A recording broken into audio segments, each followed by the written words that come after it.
Dieu ne fait exception de personne.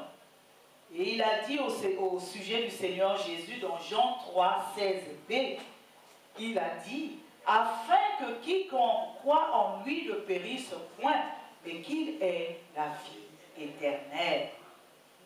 Au verset 39 de notre texte, le Seigneur Jésus rappelle aux pharisiens ce qui est pour lui et ses semblables le plus important, ce à quoi ils s'accrochent, le superflu auquel ils s'accrochent et ce superflu qui n'apporte pas la vie. Lui qui veut juger le Seigneur par rapport à quelque chose qui peut paraître comme un détail, oublie l'essentiel.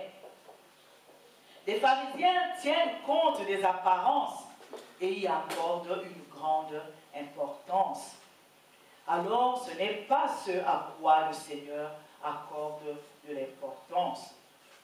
Le Seigneur compare les pharisiens à des tombeaux blanchis, car l'extérieur ne reflète aucunement l'intérieur. On peut dire, pour comparer les pharisiens, on peut dire que ce sont des bons diseurs, mais que ce sont également des mauvais faiseurs. Par leurs belles paroles et leur comportement rigoriste, ils se prenaient pour les gardiens de la tradition et des lois et s'opposaient à tout ce qu'ils considéraient comme étant des abominations. Tout ce qui ne rentrait pas dans leur univers ou dans ce qu'ils avaient régi comme loi, ils le considéraient comme des abominations. Par exemple, le fait de guérir quelqu'un le jour du sabbat, le fait d'apporter la dîme à Dieu alors que cet argent doit servir à autre chose, bien aimé tout simplement, parce qu'ils n'avaient pas compris la bénédiction qui s'attache à donner sa dîme à Dieu. Amen. Ils trouvaient toujours des prétextes pour justifier le fait de ne pas le faire. En un mot, ils se font passer pour ce qu'ils ne sont pas réellement. Leur cœur est éloigné de Dieu et des choses de Dieu. Le Seigneur Jésus a dit à ses disciples, il les a mis en garde, il leur a dit ceci, avant tout, gardez-vous du levain des pharisiens, qui est l'hypocrisie. L'hypocrisie, bien aimée, selon la définition que nous donnons le Larousse, c'est un défaut qui consiste à dissimuler sa véritable personnalité et à affecter des sentiments, des opinions et des vertus que l'on n'a pas. Quand le cœur n'est pas entièrement consacré à Dieu, c'est ce qui domine. Et beaucoup de personnes cherchent à se fondre dans la foule.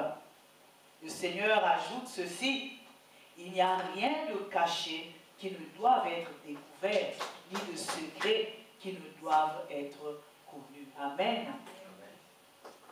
Comme les pharisiens, certaines personnes non seulement refusent le salut que apporte le Seigneur, mais aussi ils refusent que d'autres personnes y accèdent et mettent tout en œuvre pour cela.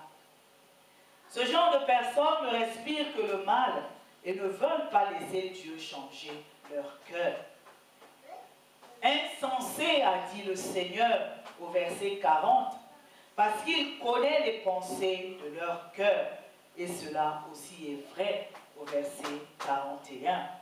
Personne ne peut tromper Dieu. Si certaines personnes arrivent à tromper d'autres personnes en cachant leur vraie nature, cela n'est pas possible avec Dieu. L'Éternel, lui, ne considère pas ce que l'homme considère. L'homme regarde ce qui frappe aux yeux, mais l'Éternel regarde au cœur. Amen. L'attitude du cœur, bien aimé, a de l'importance lorsqu'on s'approche de Dieu.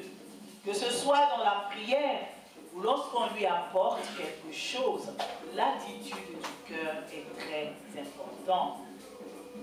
L'attitude du cœur a fait la différence entre l'offrande d'Abel et celle de Caïn.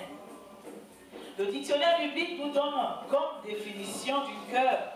Dans un sens figuré, il nous dit que le cœur est comme le siège des affections, le siège des sentiments, des pensées et des décisions. Dieu veut que l'homme qu'il a créé à son image et à sa ressemblance lui consacre entièrement son cœur et lui abandonne totalement son cœur. Amen. Bien-aimé, il n'y a pas de négociation possible par rapport à ce que le Seigneur veut. Le Seigneur, Dieu, nous veut tout entier. Il ne veut pas une moitié, il ne veut pas un tiers du cœur, mais il le veut entièrement et totalement consacré à lui. Amen. Pour Dieu, le cœur a de l'importance. Il a dit, déchirez vos cœurs et non vos vêtements. Il a dit au peuple, il a dit du peuple d'Israël à un moment, ce peuple m'honore du bout des lèvres, son cœur est éloigné de moi.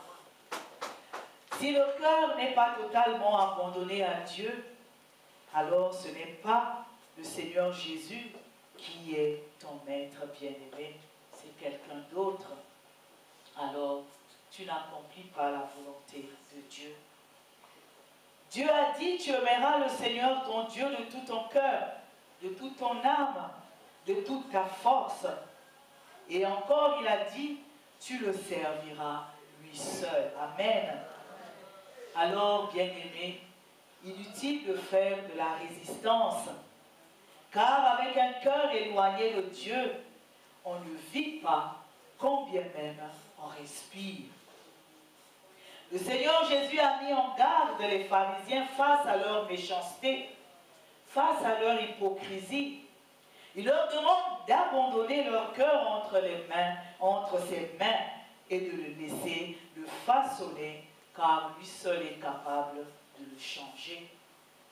Il suffit pour cela qu'il lui fasse confiance et vienne sincèrement à lui. Le Seigneur dit, vous tous qui êtes fatigués, chargés, venez à moi et je vous donnerai du repos. Amen. Quoi de plus merveilleux, bien-aimé, que d'abandonner son cœur au Seigneur pour qu'il le façonne, pour qu'il lui donne la forme qui convient, comme le serait l'argile dans les mains du potier. Abandonnons notre cœur entre les mains du Seigneur. Et lorsque nous lui abandonnons notre cœur, lorsque nous lui disons, Seigneur, Dieu, je te donne mon cœur, je t'abandonne mon cœur, que cela soit dans un esprit sincère, bien-aimé dans le Seigneur, dans un cœur bien disposé, totalement abandonné entre les mains de Dieu. Ne lui disons pas, Seigneur, je te donne ou je t'abandonne une partie de mon cœur. Gère un tel pourcentage, moi-même je m'occuperai du reste, parce que ce côté-là, il est secret, ce côté-là, il est personnel. Pourquoi pas ce côté de mon cœur est privé? Tu n'as pas le droit, tu n'as pas accès à ce côté de mon cœur. Occupe-toi plutôt de l'autre partie. Bien-aimé, ce n'est pas ce que le Seigneur veut.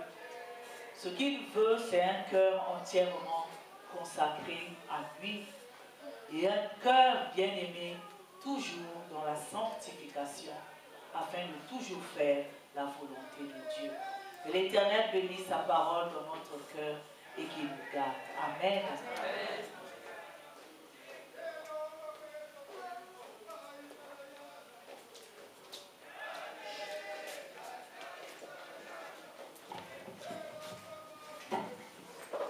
Nous voulons remercier notre Dieu pour son amour et pour sa fidélité. Nous avons entendu la parole de Dieu et nous avons l'assurance que Dieu nous a parlé.